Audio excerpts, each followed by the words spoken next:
اعوذ باللہ من الشیطان الرجیم بسم اللہ الرحمن الرحیم الف لام میم صاد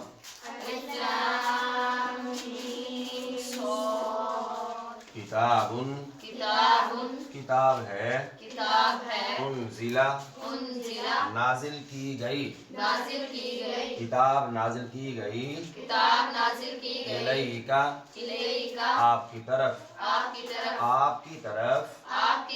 کتاب نازل کی گئی فلا یکن فی صدرک پس نہ ہو آپ کے سینے میں حرجن تنگی منہ اس سے آپ کے سینے میں تنگی نہ ہو لتنذر بہ تاکہ تو ڈرائے بہ اس کے ساتھ تاکہ تو اس کے ساتھ ڈرائے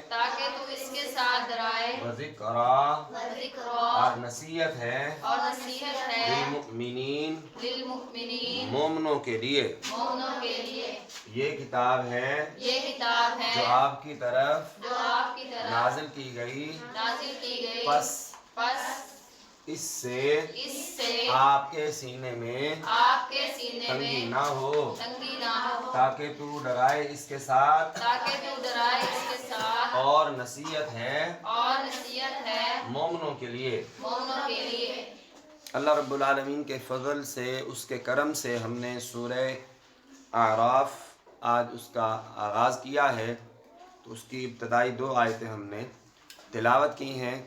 اللہ رب العالمین کی بارگاہ میں دعا کیجیے کہ اللہ تعالی ہماری سستیاں جو ہے وہ دور فرمائے اور استقامت کے ساتھ قرآن مجید فرقان حمید کو پڑھنے کی سمجھنے کی اللہ تعالی ہم سب کو سعادت نصیب فرمائے۔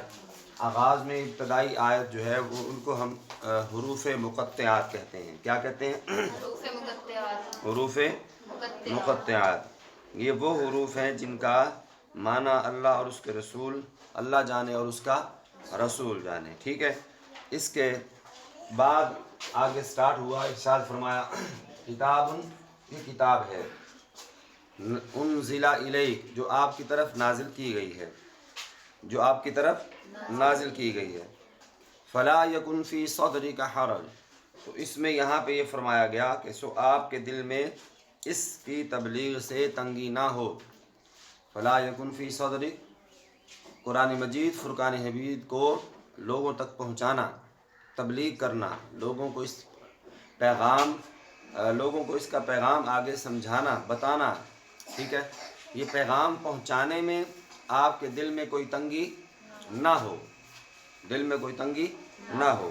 اب یہاں پہ لفظ جو ہے یہ حرج آیا ہے تو اس کا مطلب یہاں پہ تنگی کیا گیا ہے۔ اس کا مطلب کیا ہے؟ تنگی۔ دل میں تنگی کب پیدا ہوتی ہے؟ جب کسی بات کے بارے میں، جب کسی کام کے بارے میں دل میں کوئی شکوک و شبہات ہوں، کرنے کو دل نہ کرے، اس وقت دل میں کیا کیفیت پیدا ہوتی ہے؟ جس کو ہم حرج سے تعبیر کرتے ہیں۔ اس آیت کا معنی اور مفہوم بیان کرتے ہوئے علماء کرام نے یہاں پہ جو بات ارشاد فرمائی اس کی طرف ذرا توجہ کیجیے۔ مفسرین لکھتے ہیں کہ اس آیت کا مفہوم یہ ہے کہ بھرپور کوشش کے باوجود، ٹھیک ہے، کوشش اور پرزور تبلیغ کے باوجود جب مشرکین مکہ اپنی ہٹ دھرمی پر قائم رہے، اپنے تعصب پہ قائم رہے۔ ہٹ دھرمی پر قائم رہنا، تعصب پر قائم رہنے کا مطلب کیا ہوتا ہے؟ کہ اپنی بات سے بندہ ٹس سے مس نہ ہو، سمجھاتے رہیں، بار بار سمجھاتے رہیں، اس کے باوجود بھی بات سمجھ میں جب نہ آ رہی ہو، جب انسان اس کو سمجھنا ہی نہ چاہ رہا ہو تو اسے کیا کہتے ہیں؟ ہٹ دھرمی۔ اسے کیا کہتے ہیں؟ ہٹ دھرمی۔ اور کفر، سرکشی کے باعث مشرکین مکہ قرآن مجید کو سمجھنا نہیں چاہتے تھے۔ اس پر میرے کریم نبی صلی اللہ علیہ وسلم کے دل کو تکلیف ہوتی تھی، رنج ہوتا تھا،